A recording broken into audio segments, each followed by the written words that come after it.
नमः श्रीवर्धमानाय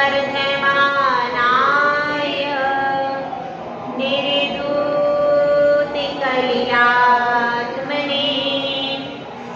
सालोकानां त्रिलोकानां यद्विद्या दर्पणायते यद्विद्या दर्पणायते। पंच परमेश्वरी भगवान की जय। परम पूज्य आचार्य श्री आदि सागर जी महाराज की जय। परम पूज्य आचार्य श्री महावीर कृति महाराज की जय। परम पूज्य आचार्य श्री विमल सागर महाराज की जय। परम पूज्य आचार्य श्री तपस्वी सम्राट सन्नति सागर महाराज की जय। परम पूज्य आचार्य गुरु सुंदर सागर महाराज की जय। अहिंसा में ईश्वर धर्म की जय।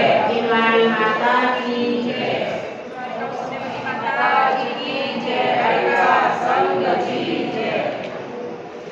द्वार खुलता है तो विकास होता है और द्वार बंद होता है तो ह्रास के पथ पर चलते रहते हैं। एक वह द्वार है जो संसार की ओर ले जाता है, वह आपके घर का द्वार।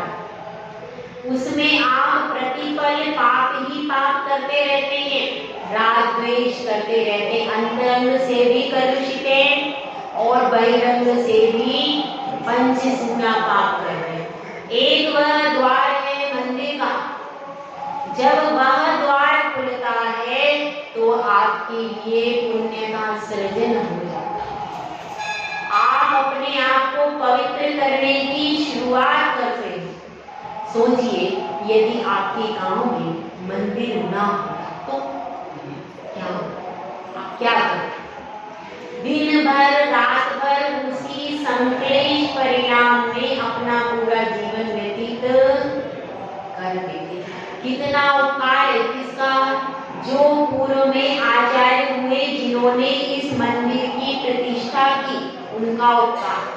दूसरे आप सबके परिवार में जो आपके दादाजी परदादाजी आदि रहे होंगे, उन्होंने पुरुषार्थ किया क्या कि हमें मंदिर बनाना। आप लोगों ने कुछ नहीं किया, आपको तो तैयार माल मिल गया, तैयार थाली परसी परसाई मिली आपको, आपने कुछ नहीं किया। जो पूर्व में, अब इस मंदिर कितने साल पुराना है भाई? तो यही तो कह, आप लोगों को तो परसी परसाई रसगुल्ले की थाली मिल गई, अब आपको क्या करना है? हमको सिर्फ मुंह में डालना है। तो उसमें भी कष्ट हो रहा है, तो फिर क्या करेंगे, कहां से निवृत्ति होगी? तो ये तो आपको तैयार थाली परसी परसाई मिल गई, मंदिर बिल्कुल तैयार मिल गया। इसके लिए मेहनत किसने की? एक एक रुपया जोड़ा किसने?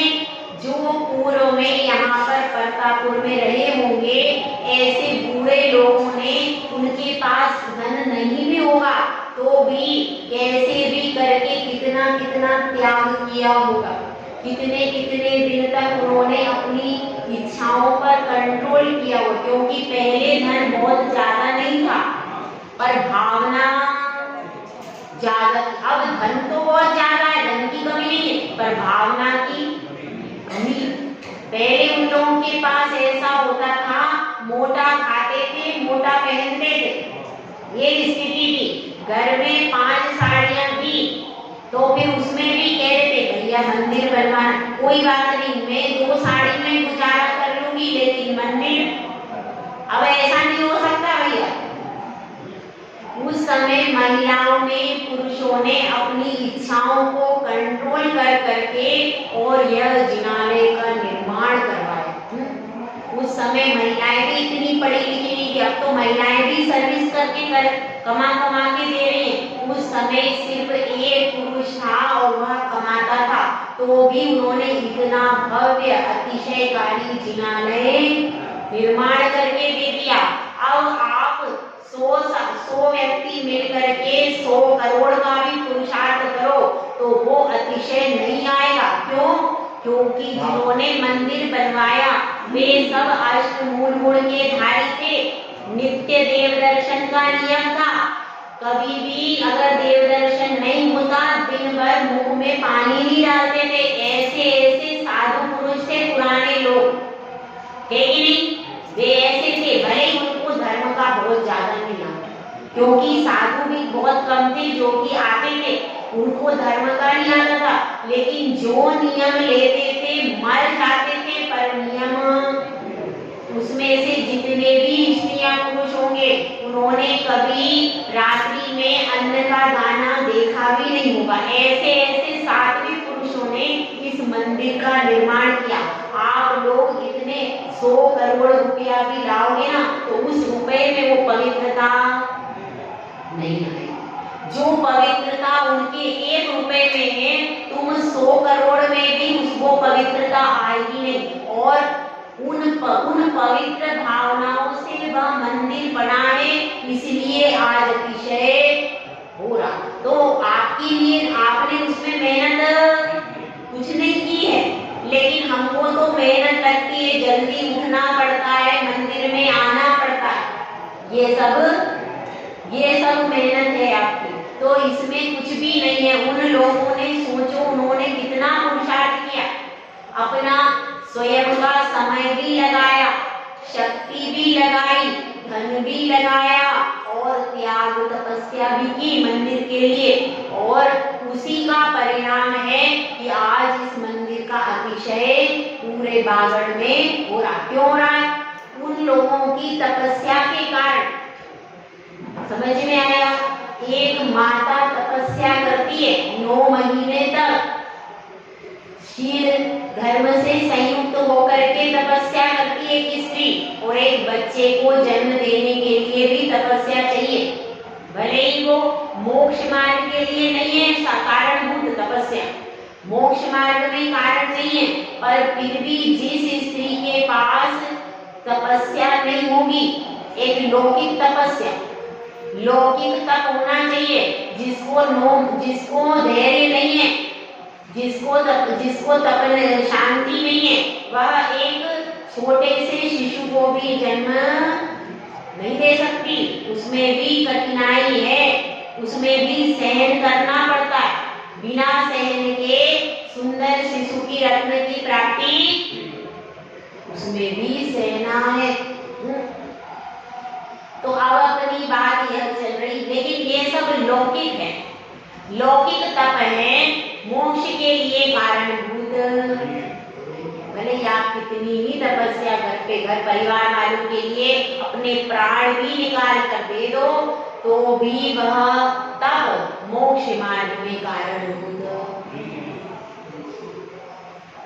तो अब अपनी यह चर्चा चल रही है कि हम सब कहां पर आगे बढ़ रहे हैं? दिग्वृत्ति। पुराने जो पुरुष होते थे वे कहते थे विदेश का अपने आप त्याग कर देते थे, बोलते भी नहीं थे हम विदेश में नहीं जाएंगे, क्योंकि पहले तो ऐसी स्थिति होती नहीं थी, कहीं विदेश में जाते ही नहीं थे। आप सोचिए एक व्यक्ति विदेश में जाता है, वहां पर काम करता है, तो विदेशी धन कैसा है भैया? उसमें मांसाहारी लोग वहां पर प्रतिपल विचरण कर रहे हैं, शील का कोई कॉन्सेप्ट नहीं है। सुबह कोई और पति है, दोपहर में कोई और है, और रात को ऐसी वहां की संस्कृति है। तो वहां की संस्कृति ऐसी है, तो कितना पाप वहां पर हो रहा है। वह पूरी पाप की भूमि है, उस पर उपार्जन और जिनका भी धन है। अगर कोई विदेश में धन कमा रहा तो धन देने वाला कौन है? वो सब क्या खा रहे हैं, क्या पी रहे हैं, ये बताइए। कोई विदेश में व्यक्ति है, अब उसने धन कमाया खूब सारा, और उसमें मांस भी खाता है, शराब भी पीता है, परिस्थिति पर वो कह रहा है कि मैं 50 करोड़ रुपया आपको देता हूँ, आप मंदिर बनवा लो। आप बनवा लोगे क्या? क्यों? बाप का पैसा। तो आप ये सोचो, यदि वह 50 करोड़ जो आपका बच्चा बच्ची विदेश में सेटल हो गया, उसको वह दे रहा 50 करोड़, तो वह 50 करोड़ आपके घर में आएंगे तो क्या होगा बताओ? क्या सोचो। इसलिए विदेश में जाकर कमाना नहीं चाहिए, क्योंकि उनका धन से शुद्ध संस्कार होते हैं। जो अशुद्ध धन है उससे शुद्ध संस्कार 3 काल में भी नहीं हो सकते। जिस पैसे से आप मंदिर नहीं बनवा सकते उससे घर में कुलीन संस्कार नहीं आएंगे। कितना ही आप करना, उस पैसे के कारण क्या स्थिति बनेगी, आपका जो पवित्र आचार विचार है वह भी दूषित नियम से हो जाए। तो कैसा पैसा हो, ऐसा पैसा हो जिससे हम मंदिर बनवा सके, तो उसको आप घर में लाओ तो घर भी मंदिर। विचार करो, विदेशों में हम बच्चियों को भेज रहे हैं, वहीं बेटा सेटल हो गया बड़े गौरव से, अरे बेटा अमेरिका रिटर्न अमेरिका में पढ़ रहा है, कोई गौरव की बात नहीं है, वो पाप की भूमि है आर्यखंड में, मलेच्छखंड नहीं है, लेकिन वहां पर धर्म से रहित है। दिगंबर मुनि का जिस भूमि पे विहार नहीं हो सकता वह पूरी भूमि पाप की भूमि है। इसीलिए अपने बच्चों को विदेशों में भी न पढ़ने भेजो न कमाने भेजो। अगर पढ़ने भेजोगे तो संस्कार और शील से विलीन होकर के ही वापस आएंगे, और यदि कमाने भेजोगे तो वह जो धन आपके घर में आएगा उस धन से आपकी बढ़ोतरी नहीं होगी, उसमें आवश्यकताओं की पूर्ति तो हो जाएगी, लेकिन शील और संस्कारों की बढ़ोतरी उस पैसे से कभी नहीं होगी, क्योंकि वह धन अपवित्र। समझ में आएगा? तो अब अपनी यहाँ पर बात चल रही है, दिग्व्रत की बात चल रही है, और दिग्व्रत की बात अधूरी, अभी नक्शा आया नहीं है मेरे पास। तो जब नक्शा आ जाएगा उसके बाद विधिवत आपको करवाएंगे, और उस नक्शे का छोटा फॉर्म अपनी कॉपी में रखना। इसकी पूरी कॉपी बनानी है, आपको बताया मैंने, एक विशेष डायरी बनानी है, और उसमें भी जिसकी सबसे सुंदर डायरी होगी उसको फर्स्ट, सेकंड, थर्ड का प्राइज दिया जाएगा। सबसे सुंदर डायरी और सबसे अच्छे नियम, दोनों चीज देखी जाएगी, नियम भी देखे जाएंगे और डायरी की सुंदरता भी देखी जाएगी। दोनों को देख करके फिर उसमें से सिलेक्शन करेंगे, ठीक है?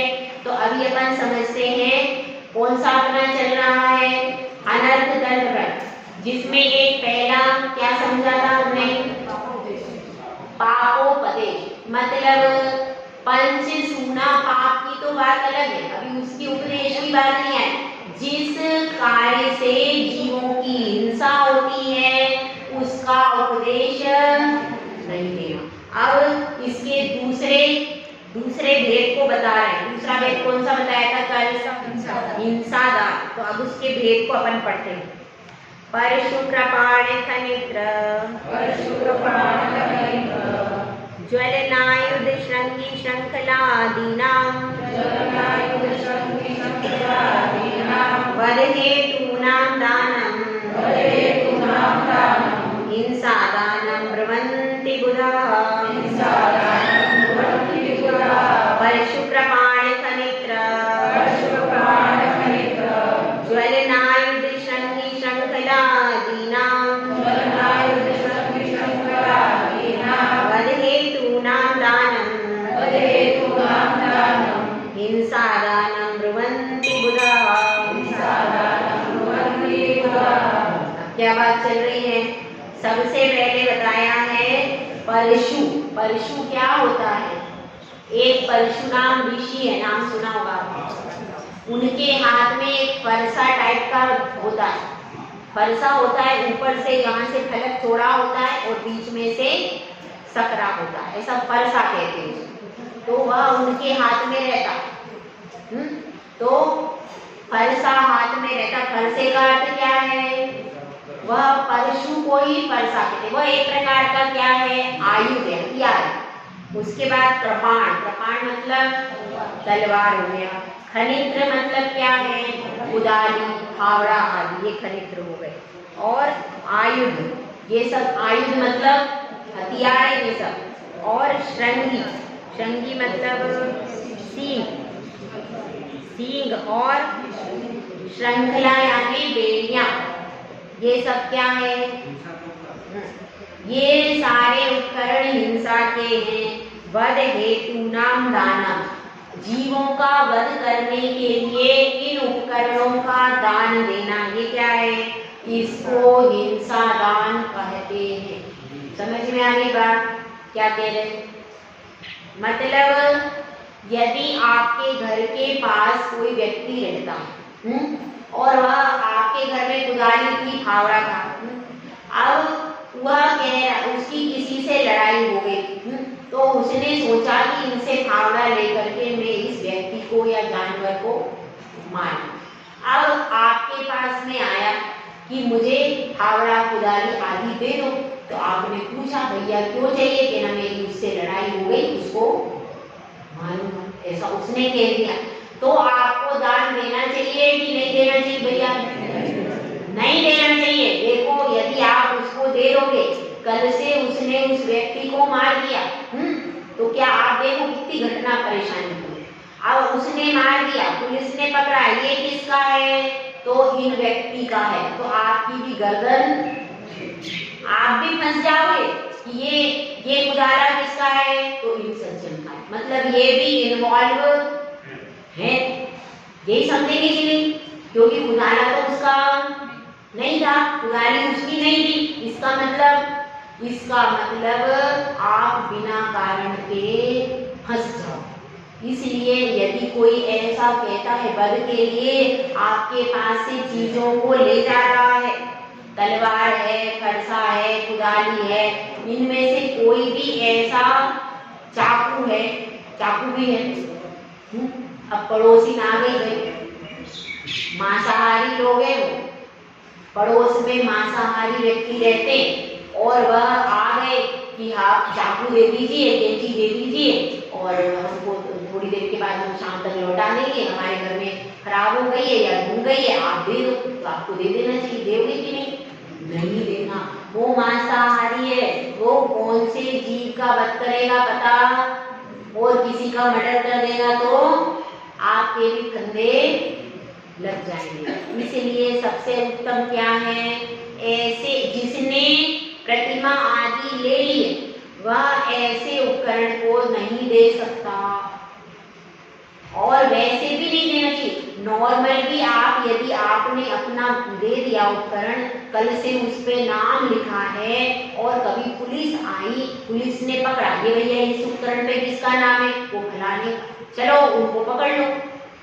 आपने क्यों उपकरण दिया? आप नहीं देते तो आगे घटना, तो आपको भी जेल में जाना पड़ेगा। इसलिए बहुत सोच समझ करके अपने उपकरण को देना चाहिए। और अगर आप झूठ भी बोल देते हो, उस समय कोई मांगने को आया, उसने कहा अरे वो नहीं है, खराब हो गया है, अभी है नहीं, अभी काम चल रहा है, कुछ भी कह करके उसको टाल दो। टालने में इतना दोष नहीं है। और कदाचित आपने दे दिया और किसी तरीके से पुलिस ने पता लगा लिया कि इनका है और उसने किसी को मार दिया और पुलिस पकड़ने आई, तो आप फंस जाओगे। फिर आप सफाई देते रहो कि मैंने तो दिया नहीं, और ये तो ऐसा काम क्यों करना? तो सर्वोत्तम क्या है? अपन पहले ही इनका आदान प्रदान न, सर्वोत्तम यही। फिर भी ऐसी परिस्थिति है, मांसाहारी व्यक्तियों को तो देना ही नहीं। ये बिल्कुल कॉन्सेप्ट क्लियर है, क्योंकि जो मांसाहार करता है वह झूठ नियम से बोलता है। ये भी समझ लो। कोई बात नहीं, मैं सब्जी बना रही हूँ, ले गई सब्जी बनाने के लिए, और कल से कोई उसकी लड़ाई हो गई पति से, और कल से कोई घटना घट गई, तो और आपका उस पे नाम लिखा, कल से पुलिस आई, भैया ये तो इनका है, चलो भाई जेल में चलो, तुम हो गया। तो इसलिए ऐसे उपकरण कभी भी, भले ही वो कह रही मैं सब्जी के लिए ले जा रही हूँ, दे दो, फिर भी देना। और सर्वोत्तम तो यही है, जो चाकू है, छुरी है आदि ऐसी कोई भी चीज, और एक दिया ज्वलनायुध, इसका मतलब क्या है? माचिस है, घासलेट है, लालटेन है, ये सब चीजें भी नहीं देना। अब आपने किसी को माचिस दी, उसने जाके दूसरे घर में आग लगा दी, अब क्या होगा बताओ? इसलिए माचिस भी, हाँ, कोई आपके मंदिर के अंदर यदि है तो कर रहा है।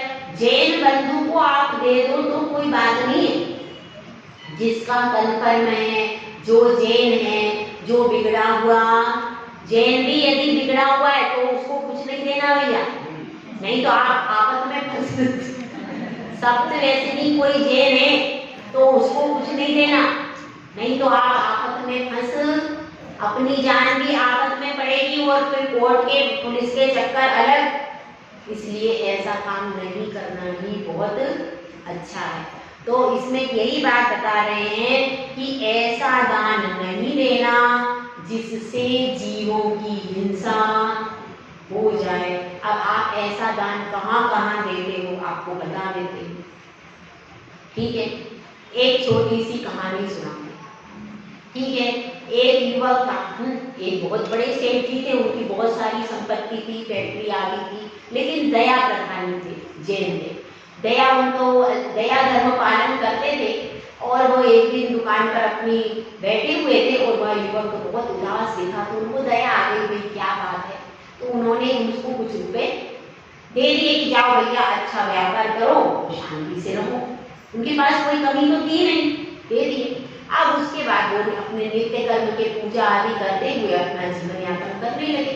लेकिन अब क्या होने लगा, अब उनका तो सारा लॉस में जाने लगा। सारी फैक्ट्रियां जो थी उनकी 10-10, 15-15 फैक्ट्रियां चलेंगी, वो सब धीरे धीरे क्या होने लगा कि वो धीरे धीरे 2-3 फैक्ट्री ले ली। अब सब समझ में नहीं आए हैं, सारे वर्कर अच्छे हैं, सारा सराउंडिंग अच्छा है, सब कुछ बढ़िया, अचानक क्या ऐसी परेशानी आ गई। अब उनको समझ में नहीं आया। इधर घर पे गए तो घरवाली तो वैसे ही ऊपर रही थी, वो तो क्या करते रहते हो, ध्यान नहीं रखते हो, इतना सारा धंधा बताओ, 10-15 की जगह 3 फैक्ट्री ले गई, कैसे होगा, हम लोग तो सड़क पर आ जाएंगे, तुम क्या करते रहते हो, चिल्लाने लगी। अब उस समय अगर घाटा हो जाए तो समता रखना चाहिए, लेकिन उसको तो समझता ही नहीं। अब ये भी परेशान। और हाँ, तो इस प्रकार से बहुत तुम दान धर्म करते हो, दिन भर मंदिर में बैठे रहते हो, जाओ हमारे महाराज के पास, तो उनको उसने डांट में कह दिया उसको भी, उन्होंने भी सोचा कि क्या वाकई में कुछ ना कुछ तो। अब मैं ऐसा करता हूँ, मैं महाराज के पास ही जाता हूँ, इसने सही कह दिया। तो ठीक है, इसने जा करके वो महाराज के पास जाते हैं, उनके पास हाथ जोड़ करके निवेदन करते हैं, वो सामायिक आदि क्रिया करके फिर निवृत्त होते हैं महाराज। तो उनसे प्रश्न करते हैं कि हे गुरुदेव, बड़ा संकट आ गया। तो महाराज जानकार थे, निमित्त ज्ञानी, तो उन्होंने कहा कि आपने किसी को दान दिया था? हाँ, एक युवक ऐसा गरीब दिख रहा था, तो हमने कहा भाई इसको थोड़ी सहायता दे देते हैं पैसों की और ये अपना कुछ कर लेगा। तो इस तरह से हमने क्या कर दिया, हमने उसको सहायता कर दी थी। तो उन्होंने कहा अब ऐसा करो, आप देख करके आओ कहाँ पर। तो उन्होंने अपने नौकरों से, बहुत सारे वहीं के आसपास के तो थे, उन्होंने पता लगवाया। तो पता ये चला कि वह मछुआरा हो गया और वह रोज उससे जाल खरीद लिया उन पैसों से, रुपयों से, और प्रतिदिन मछली पकड़ पकड़ करके बेच रहा। अब जब इनको पता चला तो महाराज के पास आए कि महाराज बहुत गलत हो गया है, तो मुझे तो पता नहीं था, उसने तो ऐसा ही मछली का व्यापार कर लिया, क्या करें। तो महाराज ने कहा ऐसा करो, तुम एक दिन उसका जाल खरीद, अब जा करके उसका जाल खरीद के लिया और उसके पास ऐसा करो कुछ अच्छी भोजन की सामग्री ले जाओ और भोजन की सामग्री आदि उसको दे दो और उसके बदले में जाल उससे ले लो और उसको बैठ करके समझाओ कि भाई तू अच्छा व्यापार कर, यह ऐसा निकृष्ट व्यापार क्यों कर रहा है, इसमें हिंसा होती है। और उसने क्या किया, उस युवक को संबोधन देकर के समझाया और अपनी फैक्ट्री में ही उसको अच्छे काम पर रख लिया। फिर क्या किया, फिर उसका वो जाल लेकर के आया और उसका जाल जला दिया, राख कर दिया। जैसे ही वो जाल जल गया वैसे ही उनकी बढ़ोतरी पूर्ववत होनी चालू हो गई। तो इसलिए दान देने से पहले सोचना बहुत जरूरी। अब भिखारी रहते हैं, भिखारियों को पैसे देते हो भाई? कौन कौन देता है पैसे? भिखारी बैठे रहते हैं, सम्मेद शिखर में भी बैठे रहते हैं, बम्बई आदि में भी बैठे रहते हैं, निकाले पैसे और दे भाई, देते कि नहीं? यहाँ घर पे भी आ जाते हैं, दो भाई पैसे। तो वो जो अपन ने दान दिया उससे उन्होंने शराब पी है कि मांस खाया है, पूछने के लिए जाते हो क्या? अब वो पाप किसको लगेगा बताओ?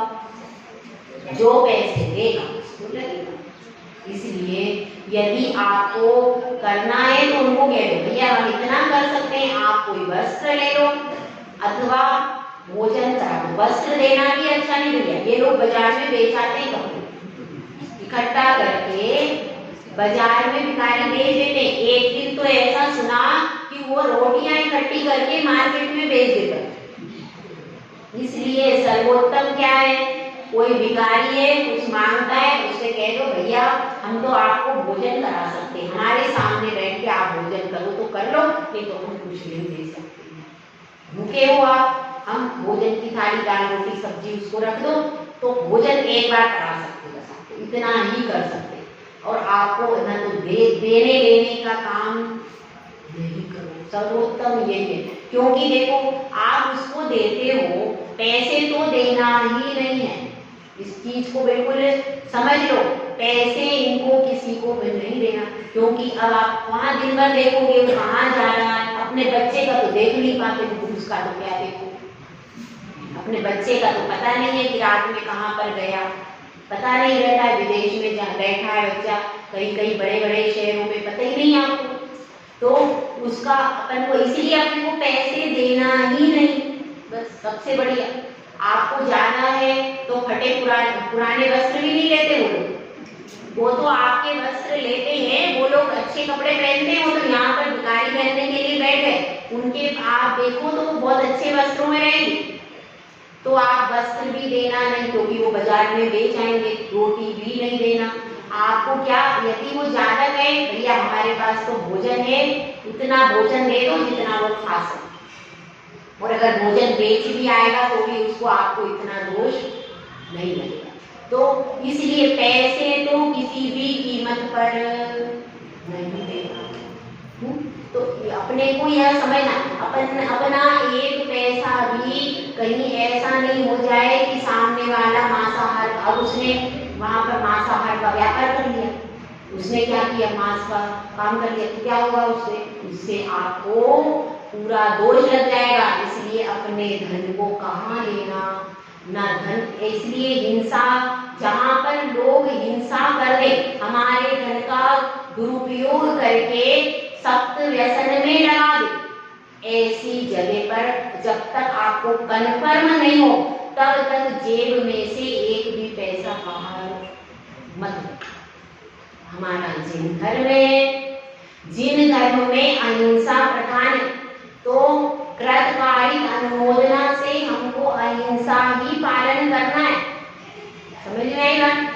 हिंसा वाले व्यक्तियों को, ना उन व्यक्तियों को कुछ देना है, ना उनको कोई उपकरण देना है, और ना ऐसा उपदेश देना। समझ में आएगा?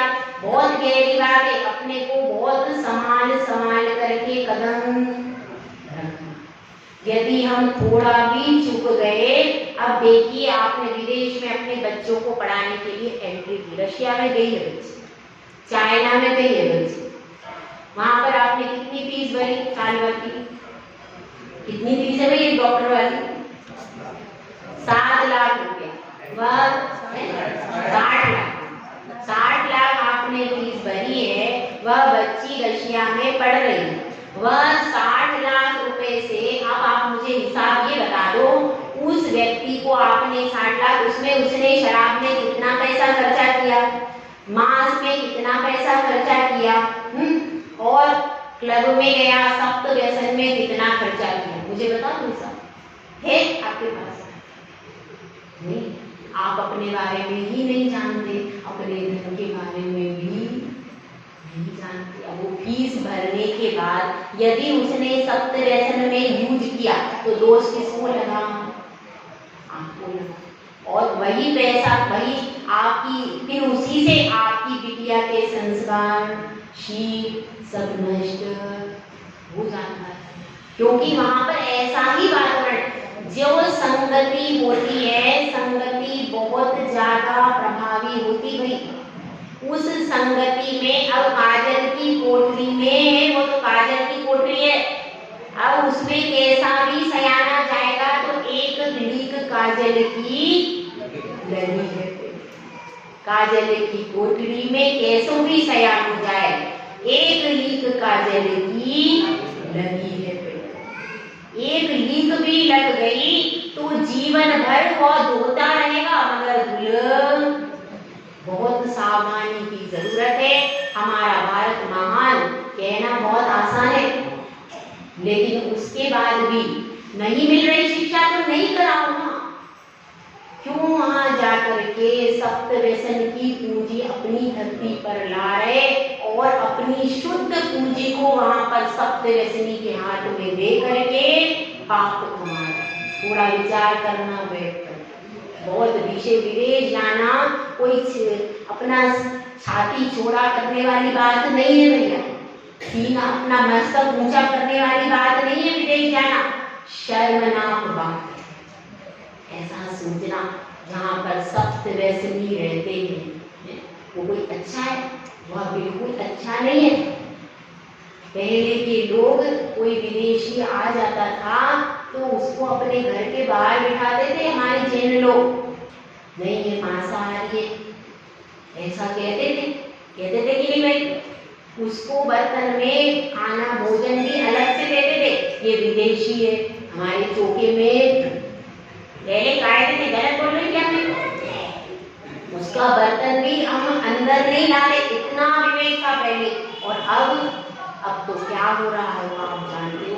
तो अपने भारत का गौरव करो, अपने जैन होने का अभिमान करो और अपना शुद्ध द्रव्य रखो, शुद्ध रत्न रखो। दो रत्न उत्पन्न किए, तो रत्न को, रत्न क्या शील, रत्न का संस्कार शुद्ध रखो, तब जाकर के आपका रत्न को उत्पन्न करना सार्थक होगा। समझ में आ रही है क्या? आए आज चलो एक और लेते हैं। अब आप ध्यान लेते हैं। बदबंधन छेदादे, द्वेषाद्रागच्छ परकलत्रादैव, आध्यानम् अपध्यानम्, शासति जिन शासने विशदा। क्या कह रहे हैं इसमें? बंद बदत छेदादे। बंद सबसे पहले वध है। वध मतलब हत्या करना, मारना, और बंधन करना, फिर छेद करना, और क्या करना? द्वेष उत्पन्न करना। किसमें? पर कलत्रादि, स्त्री और पर पुत्रादिकों के मारण, बंधन, छेदन आदि हो, ऐसा चिंतन करने को अपध्यान कहते हैं। दूसरों के पुत्र में, मित्र में, स्त्री में उनका वध हो जाए, वो बंधन को प्राप्त हो, वे अलग हो जाएं, उनको तकलीफ हो, ऐसा प्रति समय चिंतन करते रहते भैया। प्रति समय यही चिंतन चलता रहता है, इसका बुरा हो जाए, इसका बुरा हो जाए, अरे ये कैसी है, उससे कह रही है वो जब सामने आएगी कैसी हो, बड़े प्रेम से मीठा मीठा। जब वह सामने आएगी तब तो फिर अंदर से कैसी है, इसने 4 मंजिल का मकान बना लिया, 2 गाड़ियां इसके पास, लड़का विदेश में, इतना पैसा है। उस समय तो इतना है, सामने तो बहुत अच्छा हो, लेकिन मन में अच्छी है, इसका बुरा हो जाए, इसका बेटे को कुछ हो जाए, इसकी गाड़ी चोरी चली जाए, इसके घर में चोर घुस जाए, हे भगवान कुछ तो करो। अब भगवान क्या करे? क्या करे? भगवान उसको सब अच्छा करते हैं, हमको खराब करते। ऐसी तो हमारी मिथ्या बुद्धि पड़ी थी। अरे भैया भगवान तो करता धरता निमित्त करता है, निमित्त करता है। अगर हम अशुभ परिणाम बनाएंगे तो उसमें कि कौन निमित्त है, घर में बैठकर अशुभ परिणाम बना रहे तो निमित्त नहीं। लेकिन अगर हम भगवान की प्रतिमा के सामने भगवान के प्रति कुविचार बना रहे हैं, भगवान के प्रति मिथ्या तो पोषक विचार बना रहे हैं, अशुभ अशुभ बातें सोच रहे हैं, तो किसको बंध बुरा होगा। निमित्त वीतरागी है, शुद्ध है बिल्कुल, लेकिन आप उसके सामने अशुभ चिंतन कर रहे हो तो आपको चक्रवृद्धि व्याज से अशुभ मिलेगा, ये भी समझना। और आपने शुभ चिंतन किया तो वह भी आपको चक्रवृद्धि व्याज से फलता ही चला जाएगा, नतीजा आपके हाथ में। तो अब यहाँ पर खोटा चिंतन नहीं करना है। वो अपने घर में रह रही है, उसके हिसाब से उसका पुण्य का उदय है, वह सुंदर है, उसके पास गहने हैं, उसके पास कार है, उसका बेटा अच्छा सर्विस कर रहा है, इतनी सुंदर बहू आई है, इतने पैसे वाली बहू है, अब उसका पुण्य का उदय। आप क्यों सोच कर क्लेश कर, सोच करके क्लेश, किसी से लड़ाई हो जाए, सुबह सुबह मंदिर में आए, सुबह सुबह मंदिर में आ गए, किसी ने बोल दिया क्या आपको तो कुछ जमता नहीं है, आपका कुछ अच्छा नहीं है, अरे कुछ नहीं है, कुछ तो भी उसने बोल दिया, बुरी बात, गलत शब्द बोल दिए। अब क्या होगा। अब भैया सुबह से शाम हो गई, रात हो गई, रात तक भी भजमन, क्या भज रहा है मन, वही भजमन कर रहा है, भजमन वही भज रहा है। क्या जो सुबह उसने बुरा भला कह दिया, रात तक वह भजमन हुआ, तो ऐसा भजमन नहीं करना, ये होता है। और इतना तो ये बहुत छोटी बात है, 6-6 महीने तक जीवन भर चलता रहता है। इसने मुझे गाली दी थी, कब दी थी भाई, 20 साल पहले, 20 साल पहले इसने इस जगह पर इतने बजे इतने मिनट पर, और जब इसके साथ में वो स्त्री थी तब इन्होंने मुझे गाली, वैसे कुछ याद होती है, जिम्मानी में तो कुछ याद नहीं होता, क्या हमसे याद नहीं होता जिम्मानी का, लेकिन ये तो याद है। इसने क्या शब्द कहे थे बताओ, इसने, मैं 10 मिनट में आपको पूरा बताती हूँ, एक शब्द याद है मुझे, इसने क्या क्या कहा, क्यों उसको हम बार 10 साल से प्रतिदिन 1000 बार फेर रहे, माला नहीं फेर रहे, माला तो नहीं फेर रहे, लेकिन वो उसके नाम की माला, ये कब मिले, मुझे बदला लेना है, मुझे बोलना है उसको।